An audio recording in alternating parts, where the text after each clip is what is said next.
I'm here with Blitz. He's the captain slash mid player of Zephyr Dota. He's here not playing TI, but casting the newbie stream, right? Yep, that's what I'm doing. Newbie the players, not the team. God, you're making this so confusing already. Yeah, I'm casting the newbie streamer. They don't want us to call it that, so it's the new to Dota stream. Okay. Why? Why what? Why am I casting? People said it was a noob stream. People said that on... I don't know. They're being weird. Maybe newbie just has a negative context, so so new to Dota stream or something like that. So, how's that going? We had a lot of hiccups day one. We ran into a lot of audio issues. Like 10 minutes into the cast, Purge walks over to me and shuts off my mic and just tells me, just observe. And I have no idea what's going on. And I thought I was doing like a terrible job. And so they were just like cutting me out. And I was like now the observer or whatever. And I was like, damn. And I was like spending the entire game like super depressed. And then they just told me that they couldn't hear my mic or there was a lot of echo. And then by the time game 2 rolled around, where we should have been getting like our ball rolling, you know, game 1, we've never cast together before, me, Pyrian, and Shane. Game 2 should have been where we kind of hit our stride, but instead we ran into more audio issues. Why don't you guys practice? Okay, here's the thing.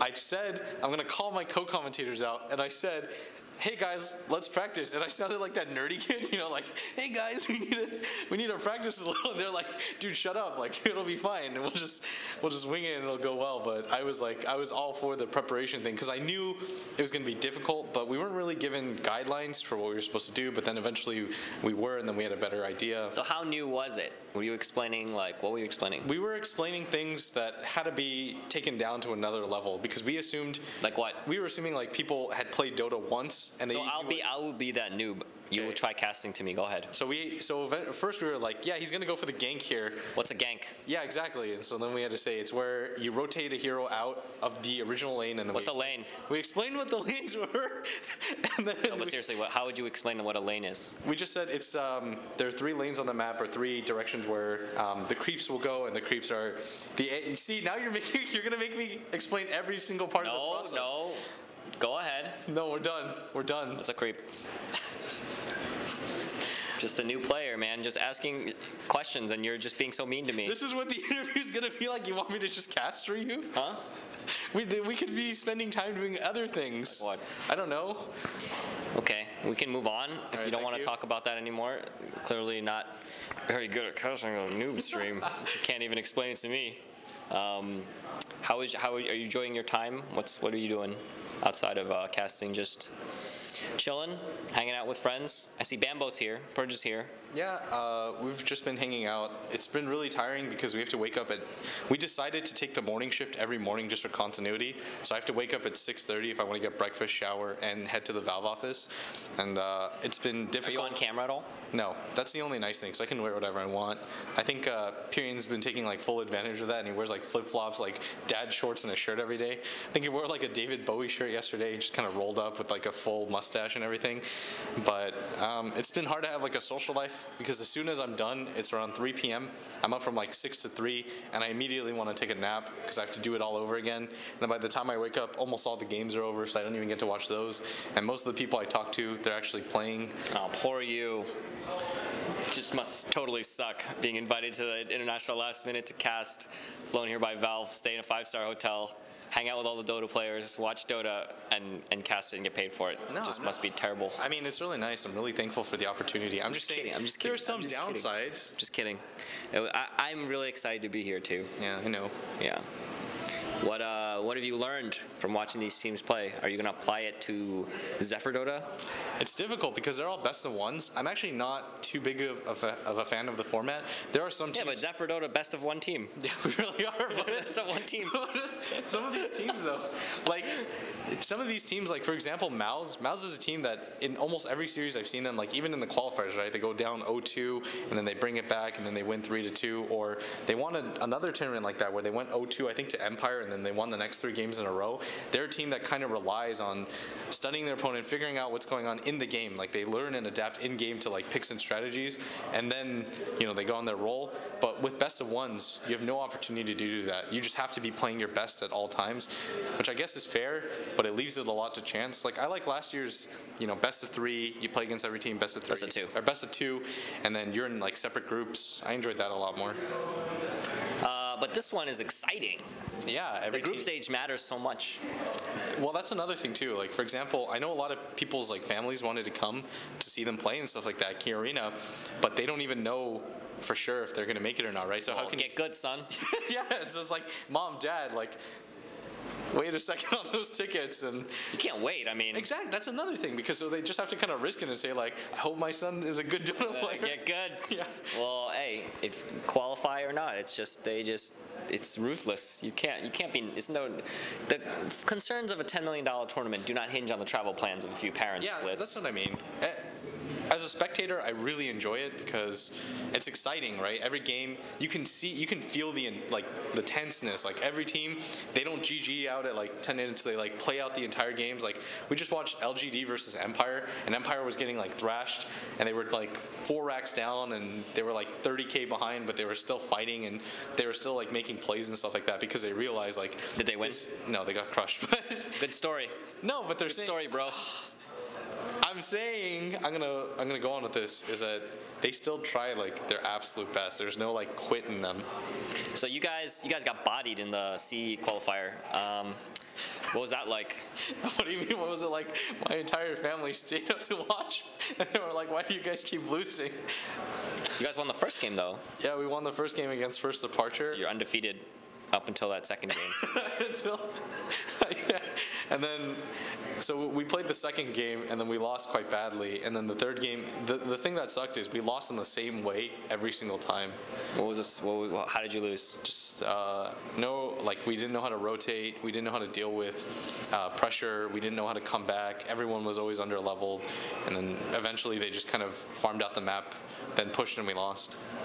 What are your plans after TI? Are you gonna keep playing in Korea? What's the blueprint for Blitz? I think I have to. We signed a contract with Nexon for winning NSL. We had to stay because the money has to stay in the Korean scene, and so they asked us like, hey, if you're gonna receive this prize money, like you're gonna have to help the other teams practice and stuff. And I think we were actually a large reason why teams like MVP and Pokerface are doing a lot better, because before we got there, they were actually quite bad. But now that we were there, they were losing every single game to us, and they had to like keep aspiring. And obviously, MVP Phoenix made it into here. Congrats to them. But you guys had their number for a while. We did, and I think it was just because we were always motivated to like perform, and then after a while we won like every single thing. And then when you're at the top, the biggest issue is that you don't have anything to shoot for in the immediate vicinity. Of course, TI was a big thing for us, but it was like demoralizing, losing game after game. And TI5, are you going to still be in Korea, or are you going to try and go to a different region? I'm not entirely sure what my plans are yet. It would be nice for me to be able to definitively say I'm going to stay in Korea, or I'm going to leave, or what I plan to do. I mean, I have a girlfriend waiting for me back home and stuff like that, and for me to go to Korea, I have to come like at stretches at a time, and it's not fair for me to say like, hey, quit whatever you're doing and come see me in Korea, because if like for work and stuff like that, you know, they're not just be like, hey, you can take a 2-week trip off to see your boyfriend in Korea and stuff like that. So it's really tough in that regard. I know my family misses me a lot. My grandparents, they're not, you know, they're getting up there in age and stuff like that, and I'd like to be able to hang out with them as much as possible as well. So there's a lot of things that are luring me back to America. I know my mom personally misses me a ton too. So I guess we'll see what my options are and see. NA Dota. NA Dota. I heard Root has a team now. I mean, why would you laugh? Because I was on that team before, and everyone used to make fun of us. And they have a new team now. Yeah, but there aren't a lot of. There's a big like. What about eHug? What about Dignitas? I don't know. They don't have a team yet, but they could. It could be Blitz Dota Dignitas. But I don't know. See, Korea was a good opportunity for me because it was in a skill level where I was comfortable with, and oh my god. Yeah, I mean, people don't like talking about money and stuff like that, but I'm 24 years old. I've got a college degree, and I should be working and stuff like that, but I really love playing Dota, and my mom's a single mom. She has a lot of stuff to pay for and things like that, and it's not easy for me. She can't help me at all, you know, like financially, and my dad, you know, he can't help me financially either. So I have to kind of rely on myself. And you did. Yeah, and if I had to stay in NA Dota and play for teams that maybe don't make it salaries of like $250 a month, you know, I need some sort of financial security associated. You should stream, man. It does okay as well, but I'm like an okay streamer. I always call myself like the burn notice of streams. You know, it's like if there's something good to watch, like CS, like American Idol or something, people will tune into that. Or it's just like Sherlock's on and BBC, and it's like, but nothing's Game on. of Thrones is on. It's Let's like watch it's that. like it's 2 a.m. and then you're like, I guess I'll watch burn notice and fall asleep. So that's kind of where I like had a niche market. But eventually, you know, You gotta be on like call, like, okay, there's no one on. yeah. Gotta start the stream. Then oh fuck, No, Dendi came on. Time to shut it down, boys. The season finale of Game of Thrones is on now. Yeah, it's like, oh god, like not gonna get any subscribers from that. Yeah, exactly. So it was difficult. You gotta do that thing that all the subscribers do. What? All the big streams, they have like they do something where like when they get a subscriber, like they do something. Like Destiny was like tipping his fedora, and like there was that girl that would like get up and do things when you gotta have a gimmick. You gotta have a gimmick, like since you play Storm Spirit so much, maybe you can like say a Storm Spirit line and like dance around or something every time you get a sub. I don't know. I mean, you know, they do them, I'll do me. I can't imagine like doing that. Like a circus monkey. No, yeah, it makes me feel like a clown. Like, oh, somebody subbed. I have to do this, like, to make them feel special. But yeah, it's like, does that really do anything? Like my 1 second, like, It makes me reconsider my life. What am I doing with my life? So I just, you know, I don't want to be that. When I stream, I like scraped by on my stream, you know. It was good enough that I could live and not have to like ask my mom for like $20 or anything like that. But lately, a lot of streams and stuff have like gone the route of like, you know, how do I pump the most money out of like the people watching me? But I think it's I used to have a donation thing, and then I realized like I got more and more uncomfortable with the concept of it. So I eventually took it down, and there's like a little thing at the bottom, but nobody sees it. But it doesn't really matter. And I don't think I've ever, since it's been like 7 months since I've asked anybody to sub and stuff like that, because like the concept of just like. Plus, you feel obligated to stream often. And also, I feel like an obligation to like people as well. Like I have to do something. I have to be nice to that person. I remember somebody donated me like $100, and he just turned out to be like the biggest asshole ever. And like we would play with my girlfriend, and he'd call her a bitch and stuff. And eventually, I was like, hey, you gotta like taper that down. But if it was any other dude, I would have been like, fuck off, man, and removed him immediately. And eventually, I did. And he's like, you're ungrateful.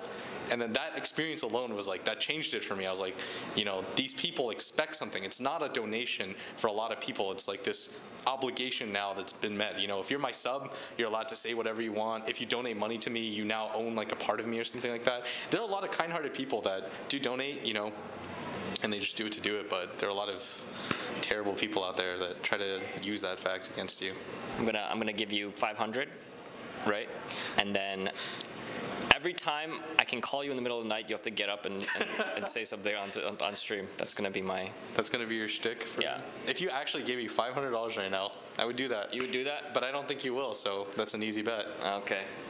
Do you have one of those chests? Did Valve give you one of those chests? I actually didn't. I forgot to sign up for it because. Oh my god. I didn't have a computer nearby me. Dude, why didn't you sign up for it? You could have put a picture of yourself as Storm Spirit. You know what I was thinking of us doing?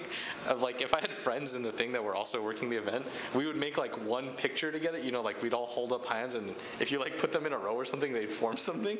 Like, you know, like the We Are the World thing. Like we'd spell like, I'd spell like half of an L, and Kevin would be the underscore. I really regret not putting a really funny picture. Yeah, in the background? Yeah. But, well, you know, you're now a caster. Who would have thought? You're a caster. That's so mean. No, but you didn't have any background in it. I don't mean that you're bad or anything. You could be bad. I didn't see any of the stream. But, like, they invited you, you know, based on what they saw from your stream. So they must have liked something. I mean, I guess. I'm really happy to be here, but it was... Yeah, you got the invite over a lot of people that actually tried casting. Like, you were just like some dude. Yeah, I just woke up in the morning and then you were a pro, and then some guy was like, oh, you're going to cast. Yeah, you're articulate guy, though. Yeah. You're speaking a lot in this interview. I don't got to carry it. Yeah. Is that what happens in a lot of them? Some of them, if the players are like they're quiet, they don't like answering. Maybe they're focused on the game or whatever. Then it's hard. It's like picking teeth. But it's easy. You like talking about yourself a lot, so. Why are you grinning about that? What do you mean? That's what an interview is. You ask, and I have to talk about myself. So. No, hey, Don't get defensive. Just asking you. No, Yeah, Yes. these interviews are easy. yeah. You're a marketable guy now. Do you have an agent? Do you have an agent? I guess the closest thing to an agent would be Purge. Oh yeah, he's gonna shop you out to other casting agencies now. You're gonna cast for everyone else. You know, this was so random how this happened. I got like a message after I had already booked my flight and my hotel, both of which were unrefundable. And they were just like, hey, you're doing it. It wasn't even a question. It was just like give this person your contact information. And then the contact was done. Like, that was it. And I was like, all right. Yeah, well, you gonna be back next year? I mean, I hope so. Cast some more noobs. I hope so. I really enjoyed this experience. I'm incredibly grateful that Valve. Not over yet. Yeah, but You cast a noob stream for the main event? I don't actually know how that's going to work. We're probably just going to rock, paper, scissors or flip a coin. Or they're gonna pick the best one. Yeah, that's, well then. Suns Fan and Purge versus you want to get guys. drinks during the finals then? Do you think they're doing better than you guys? Is it a competition? Oh yeah, it's not a competition. No, that's not what I said. Oh yeah, too. But they're doing a fantastic job. Kevin's actually made for stuff like this. He's really articulate. He's It's almost as if he's been creating YouTube videos for noobs for like years. People are like surprised that Like, wow, he's really good at doing what he's been doing for 2.5 years or whatever. like, what have you guys been watching? But when it comes to actually talking about the game, Kevin's actually pretty unparalleled. Like, he breaks it down at a level that makes it really easy for people to understand. And I mean, he's been doing it for a while. It's difficult for even for somebody like Pyrian, who's been trying to understand the game at a higher level, to try to go back to that mindset. Buddy, come on. You just got to go back to his starting days. Yeah, where I mean, he's gotten a lot better though. So He's actually he's probably like 4.5 KMMR or something. What is he? What is he these I'm not days? at liberty to reveal, but 3.5? So we're gonna move on with Is this. he under 3? No, he's not under Wow. 3. He's got to be over 3. Okay, so he's like 3.3. I'm not gonna say. Well, I mean, you kind of did already. I didn't say anything. The range you have it now is 2K to 4.5. No, you said he's not under 3, so 3 to 4 is his range right now. 3 to 4.5. So he's 3 to 3.5, I guess. 3.5.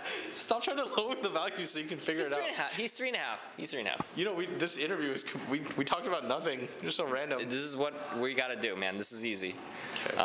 Okay, we're doing shout outs and call outs now. So do your shout outs. You're allowed one. Just one? Shout out, yeah, one shout out. If I have to choose a shout out, I'd probably shout out to my girlfriend Corinne for coming along and making this experience a lot easier for me. She stayed with me through like 8 months that I was in Korea, not being able to see me. So I guess that's kind of what I've been most grateful for this year. Not your mom? I mean, my mom's great, but you just said I could only have one shout out, and I see. Oh, you can have 3. Okay, then I'll choose. Now this makes it so awkward because I have to do my sponsor once. Okay. I'm gonna be such a big sellout, so I have to take my mom. So thank you. My mom was really unsure about like the whole Korea thing, but she eventually came around to it, and she's been really supportive. I know her and my family have been watching my games like no matter how late it is, and she's been trying to understand. Although she flames me all the time, she's like, "You're terrible." She says like, "Why is it that you can only play Storm?" She's like, "Anytime I tune in for other games, you just feed." And she says knows feed? Yeah, she knows what feed is. That's my second shout out. And shout out to Nixius. They're our other sponsor. They've been fantastic to us. We just visited their headquarters. They've been absolutely great to us though. And you get a wild card sponsor. Oh, I got a wild card sponsor. No, I don't get a wild card shout out rather. I get a wild card shout out. Can't even think of them. No one else. Okay. No, let's move on. I've got one. Okay. Shout out to Dooney, who's playing here. He's been a really great friend throughout the entire. And EGM. Sam. EGM. Yeah, and Sam. Okay. And Bobo. And your call out. And what's my call out? It's the opposite of a shout out. So I have to flame somebody? Yep. All right. Got any haters? I mean, even the people that dislike me, they push me as a person, you know, like a lot of what. Oh, come on. No. Call out someone. Like when people criticize me, it's pretty fair. Call out somebody, okay. My girlfriend says I wouldn't look good with a mustache, so I've been trying to grow one to like spite her. That's not a call out. Okay, what's a call out then? Don't you have a hater that's like, oh, Blitz, like going to Korea get easy money? One of those guys. No, I mean, You're not a specific everyone's guy. Been pretty supportive. You know, there was a guy who really hated me, and in every single post I would come up, he would flame me, and he sent me a Reddit message, I probably shouldn't say his name, right? His Reddit name, that's fine. But he sent me a message apologizing, saying like I had a really tough time in my life and stuff like that, and I was really angry about a lot of things, and a lot of bad things happened, and then like my life, you were actually kind of nice even when I was an asshole to you, so like thanks. He's like, it was terrible seeing such an annoying person succeed. Yeah, that was pretty much what he was saying essentially. But he sort of apologized for being a dick, so I get that. I get that. Okay, all right. Thank you very much for doing this interview with us, Blitz. I wish you luck in the noob stream casting. I want to see you back next year, maybe as a player, maybe as a caster. Yep. Although you said I have less than a 15% chance. You do have less than a 15% chance. Yeah, that's a lot of people have less than 50% chance. You remember what Ken said? You're not taking into the equation hope. Do you think you have a greater than 15% chance to qualify for TI5? I think it's like 2%. I know, it's got to be lower than 2%. Yeah, but though, you have to really have more faith in me as my friend. I said less than 15. I mean, like, you gotta hold me up. Realistically, probably like less than 1. Oh my God. Really, like, if you just think about all the teams that are in the qualifier, just being in the qualifier, you probably have like a 1% chance, you know? Yeah, that's pretty true. So maybe 1%. That's good odds, though. Why do we have to like narrow it down to the lowest possible number for you? It's not low. I mean, like, I'm rounding up. Oh my God. So 1, I think, is generous. That's pretty reasonable. We run the qualifiers 100 times. You get in 1 out of 100. That's not bad. It's better odds than the lottery. I like that. Yeah. And then to win TI, how many times would we have to run it? To win TI. Did I tell you what I'm gonna do if I win a TI? What? I'm gonna get a Gucci Mane tattoo with this track list on the back of my head. Okay. I don't know who that is, but okay. You don't know the rapper Gucci Mane? I do, of course. All right, thank you.